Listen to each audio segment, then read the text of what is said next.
Hi sisters, welcome to in style with Rubab. तो जी यहाँ क्या हो रहा है, मैं अपना ब्रेकफास्ट रेडी कर रही हूँ। मैंने सोचा मैं आप लोगों के साथ अपना एक हेल्थी किस्म का ब्रेकफास्ट जो है शेयर करूँ। इसमें अभी मैं चाय बना रही हूँ। चाय के साथ साथ मैं जी आप के साथ शेयर कर रही हूँ ग्रेनोला। ग्रेनोला में कुछ वैसे तो ड्राई फ्रूट्स होते ही हैं, लेकिन मुझे थोड़ा सा ना इसके साथ ड्राई फ्रूट्स और फ्रेश फ्रूट और योगर्ट वगैरह डाल के तो इसका बहुत ही मज़ेदार किस्म का ये तैयार हो जाता है। लेकिन ये बहुत ज़्यादा लेस कैलोरीज के साथ होता है। ये डाइट कॉन्शियस लोगों के लिए एक बेस्ट चॉइस हो सकता है कि वैसे ही ऑलरेडी इसमें इतना कोई मीठा नहीं होता। योगर्ट भी मैं फ़ैट फ्री यूज़ कर रही थी।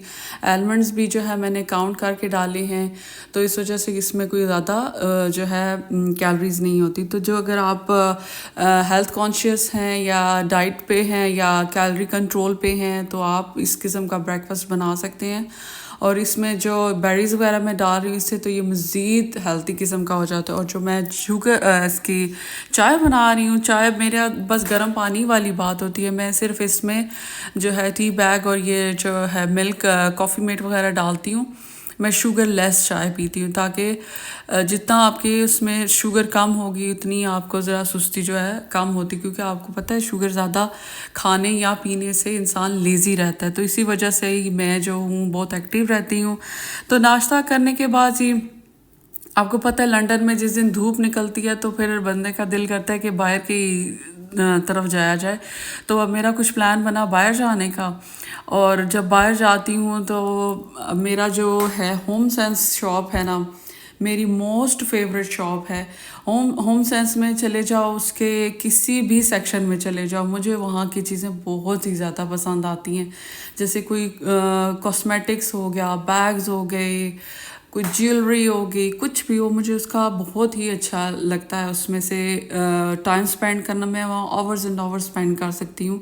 मैं बहुत ज़्यादा सर्च करती हूँ उन चीज़ों पे और बहुत अच्छी प्राइस में आपको अच्छी ब्रांड्स की चीज़ें भी जो है मिल जाती हैं। वैसे तो ब्रांड कॉन्शियस नहीं होना चाहिए, लेकिन आपको पता है कि अगर ब्रांड जो है कॉस्टली होती हैं तो उसके कोई रीज़न ही होता है कि वो उनकी चीज़ में क्लास बहुत होती है और वो बहुत ही हसीन किस्म की चीज़ें होती हैं। तो अभी फिर मुझे बैग्स नज़र आया वाइट कलर, तो वैसे ही ना मेरी कोई वीकनेस है, तो वाइट कलर में मुझे कुछ भी मिल जाए तो मेरी कोशिश ये होती है कि मैं कुछ ना कुछ उसमें से ले लूँ। तो इसमें मुझे बैग हमेशा, मैं हर समर सीज़न में एक वाइट या सिल्वर बैग ज़रूर लेती हूँ।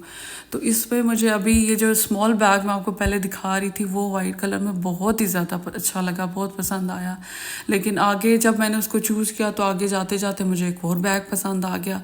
तो बस आपको पता है बैग्स के हंट जो है ना, ये भी एक क्रेज़ ही होता है। तो मुझे इसका बैग्स का शौक भी बहुत है। ये वाला बैग जो है ना, ये बहुत ही क्लासी, बहुत आला किस्म का बैग था। तो बस जी यही डिसाइड किया कि इसके ये ले लेते हैं बजाय ये कि वाइट लेने का। तो मैं ज़रा कंफ्यूज थी। अगर आप लोगों में से किसी को वाइट पसंद आया तो प्लीज़ मुझे सजेस्ट करें, मुझे ये लेना चाहिए था या वाइट लेना चाहिए था। अच्छा, यहाँ जब होम सेंस में मैं जाती हूँ ना, तो यहाँ पे आपको हर दफ़ा कोई ना कोई न्यू चीज़, कोई ऐसी डिफरेंट चीज़ ज़रूर मिल जाती है। ये जी यहाँ पे अब मैं तैयारी कर रही हूँ कि आपको पता है समर आना चाह रहा है, ऑल तो मुझे लगता नहीं आएगा इस दफ़ा समर, लेकिन कुछ मार्केट्स में जाओ तो चीज़ें समर की मिलती हैं, तो थोड़ा थोड़ा सा ना शक पड़ने लग जाता है कि लंदन में इस दफ़ा समर आ रहा है। ये तो खैर थी जो की बात। वैसे मे भी और 1-2 महीने तक थोड़ा सा वेदर बेहतर हो जाए, यहाँ पे ठंड कम हो जाए। लेकिन यह है कि समर की जो है शॉपिंग शुरू हो गई है, हर तरफ समर की चीज़ें हैं। और समर में वैसे इंसान ज़रा खुश खुश रहता है यहाँ पे, और समर की चीज़ों को देख के तो वैसे ही दिल करता है कि बंदा सारी ही ले ले।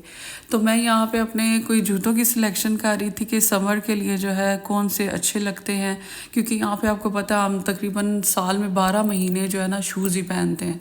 तो ओपन जूते दिन नहीं, महीने ही पहनने पड़ते हैं। तो मैंने कहा चलो मैं ले लेती हूँ। और ये शूज़ तो मैंने देखे तो मुझे लगा जैसे ये पहन के तो बंदा आसमान को ही हाथ लगा ले। तो मैंने कहा वाई नॉट, मैं आपसे भी शेयर करूँ कि इस तरह के शूज़ का जो है कौन कौन शौक़ रखता है पहनने का। खैर अच्छे लगते हैं वो शूज़ भी। तो यहाँ पे ज्वेलरी थी, कुछ ज्वेलरी बड़ी ही यहाँ पे ब्रांड्स की मिलती है, लेकिन बड़ी रीज़नेबल प्राइस पे मिल जाती है। क्लियरेंस में भी लगी हुई थी और वैसे भी लगी हुई थी। तो बड़े जो अच्छी ब्रांड्स की होती है ना, वो यहाँ पे थोड़ी रीज़नेबल प्राइस की जो है मिल जाती है। तो कुछ ज्वेलरी ली, कुछ जूते लिए और बैग्स वगैरह लिए, लेकिन जो मोस्ट फेवरेट जो मेरी इसका है ना होम सेंस का, ये तो मेरे ख्याल से हर लड़की के अंदर पांडों का शौक, पांडास तो ज़रूर ही होने चाहिए। ये हमारे कोई अंदर इन बिल्ट होती है चीज़। लड़कियां आती हैं ना, उनको बर्तनों का बहुत शौक होता है। तो मुझे भी ये चीज़ अपनी अम्मी से मिली, क्योंकि मेरी अम्मी को भी बर्तनों का बहुत ज़्यादा शौक है। इवन जब वो अपने हज पे गई थी, तो सऊदीया से लोग डिफरेंट चीज़ें लेके आती हैं, तो वहाँ से भी वो क्या लेके आई, पांडास। पांडास कहने में तो इसकी जो वो है ना ग्रेस है ना बर्तनों की, वो अलग ही होती है, उसकी अलग ही शान होती है। लेकिन यहाँ पे बड़ा अच्छा कलेक्शन वुड में आया हुआ था, तो मैंने कहा चलो वुड का ले लेते हैं। लेकिन मुझे याद आया कि हमारे जो ये होम सेंस है ना, इसके पास कोई कार पार्क नहीं है, इजीली जो है पार्किंग वगैरह अवेलेबल नहीं होती, तो मैं बस से गई थी। तो मुझे ये भी याद रखना था कि ये सब चीज़ें जो मैंने लेके जानी है ना, वो मैंने फिर अपने हाथ पे उठा के लेके जानी है, कि उसका मैंने इतना ही वेट करना था जितना मैं इसको उठा के रास्ते में जा सकूँ। क्योंकि गाड़ी में तो चलो बंदा जो जो लेता है डम करता जाता है, लेकिन अगर आपने हाथ में लेना हो तो मुझे हर चीज़ का जो जो चीज़ मैं ले रही थी, मैं उसका वेट भी उठा के देख रही थी कि ये ना एंड ऑफ द डे मुझे जो है सामान उठाने की फटीक पड़ी और मुसीबत बन जाए। कुछ शॉपिंग की और उसके बाद जी मैं यहाँ से हमारे इसके होम सेंस के पास ही ज़बरदस्त किस्म की फ़िश मार्केट है, फ़िश वाली शॉप है, जो कि खूब सारी स्मेल के साथ थी, जिसके अंदर जाना बड़ा मुश्किल होता है। लेकिन क्योंकि मैं सामन फ़िश की बहुत शौक़ रखती हूँ, तो इस वजह से मैं हमेशा यहाँ से जाके बड़ी अच्छी फ़्रेश सामन फ़िश यहाँ से मिल जाती है। तो मैंने उनसे अपने पसंद के पीसेस कटवाए। और क्योंकि मुझे जो सामन की जो फ़िश है वो स्टीम करके पकाने का बहुत दिल चाह रहा था, और मुझे वैसे भी पसंद भी बहुत है। तो फिर मैं सामन फ़िश लेके आई। और यहाँ आगे जी अब मैं बिया के लिए एक बिया माई डॉटर, उसके लिए मैं कुछ गिफ्ट लेके आई थी। उसने जी कराई थी नोज़ पियर्सिंग।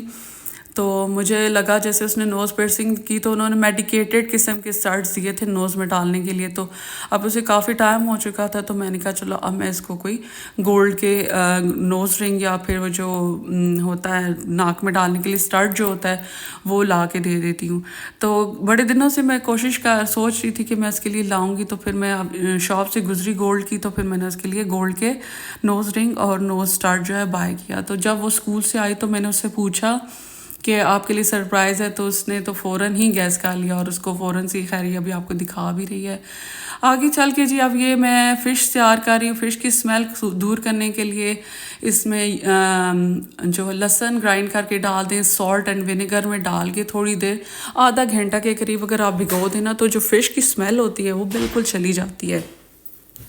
और ये सॉल्ट एंड विनेगर डालने से वैसे ही चाहे फ़िश हो मीट हो ना, वो बहुत ही सकुलेंट रहते हैं, वो अंदर से जूसी जूसी से बनते हैं। तो वैसे ही जैसे ही आप लाते हैं, तो आप उसको भिगो दें इसमें सॉल्ट एंड विनेगर में, तो वो बहुत अच्छा बन जाता है। यहाँ तो खैर मैंने इसके अंदर जो है गार्लिक का पेस्ट भी डाला था। आगे अब मैंने 1-2 लेमन में से लेमन जूस निकाल लिया था, क्योंकि जो इसकी मैरिनेशन होती है ना लेमन जूस में, फ़िश की बहुत ही मज़े की होती है। साथ में ये लाहौरी फ़िश मसाला भी लेके आई थी, लेकिन ये क्योंकि फ्राई फ़िश का था और मैंने स्टीम करके बनानी थी, तो इस वजह से मैंने थोड़ा सा ये ऐड कर दिया। और लेमन जूस में लाहौरी फ़िश मसाला ऐड करना है, और इसको जो है जी तकरीबन पूरा पैकेट ही मैंने डाल दिया था। इसको अच्छे तरीके से मिक्स करना है, और साथ ही साथ थोड़ा सा इमली जो है मेरे पास फ्रेश नहीं थी, तो मैंने जो है बॉटल वाली इमली यूज़ की। आप जो है फ्रेश इमली भी यूज़ करते हैं। सराचा सॉस डाल दें, और भी आप इसके अंदर कुछ डालना चाहें इसका का तो ठीक है, वरना ये इनफ होता है। फ़िश के ऊपर मैरिनेशन का सबसे बेस्ट तरीका ये है कि बहुत कम मैरिनेशन लगानी चाहिए, कि उसका अपना टेस्ट कायम रहना चाहिए। अच्छा, मैंने वो जो पहले वो सारा किया था, उसको वॉश करके फिर ये मैरिनेशन करनी है, कि उसमें सॉल्ट एंड विनेगर और गार्लिक जिंजर जो है ना, वो सब वॉश करके तो फिर ये सारी मैरिनेशन करनी है, नहीं तो बहुत सॉल्टी बनेगी। इसके बाद मेरा जी ये एक हॉट पैन है, इसमें मैंने हल्का सा जो है ऑलिव ऑयल डाल दिया था, ताकि उसके साथ चिपके ना। तो फिर इसके बाद मैंने इसके ऊपर जो है 2-2 करके पीसेस बना के इसको फिश को रेडी कर दिया था। लिड दे दें और इसको स्टीम पे पकने दें। जब स्टीम पे पक जाए तो इसके बाद मैंने जो ये सिजलर है, सिजलर को रखा चूल्हे पे और जो है उसको जब वो गर्म हो रहा था तो उसके ऊपर अनियन और वेजिटेबल्स और जो जो आपको नीचे डालने के लिए पसंद है वो डालें। उसके ऊपर स्टीम हुई हुई फिश और जो मसाला उस हॉट पैन में रह गया था मैंने उसके ऊपर इसको थोड़ा सा इसकी स्मोकी टच देने के लिए इसके ऊपर डाल दिया। और ये जी मेरे एयर फ्रायर में मैंने फ्राइज़ रेडी किए और ये ज़बरदस्त किस्म की स्टीम फिश विद फ्राइज़ तैयार है। और ये बहुत ही लेस कैलोरीज के साथ, क्योंकि बिल्कुल ये स्टीम पे बनी थी, हल्की सी ऑयल डालना होता है और सिजलर में वैसे ही मैंने नीचे वेजिटेबल्स डाली थी।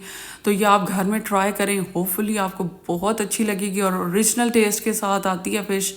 अगर आप इस तरह बनाओगे, अगर फ्राई करो तो फिर बहुत ज़्यादा फ्राइंग का आ जाता है। तो होपफुली आपको मेरी रेसिपी भी पसंद आई होगी, मेरी शॉपिंग भी पसंद आई होगी। अगर आपको पसंद आई है तो प्लीज़ कमेंट बॉक्स में बताइएगा। मैं मिलूँगी आपसे फिर किसी नेक्स्ट व्लॉग में। अल्लाह हाफिज़।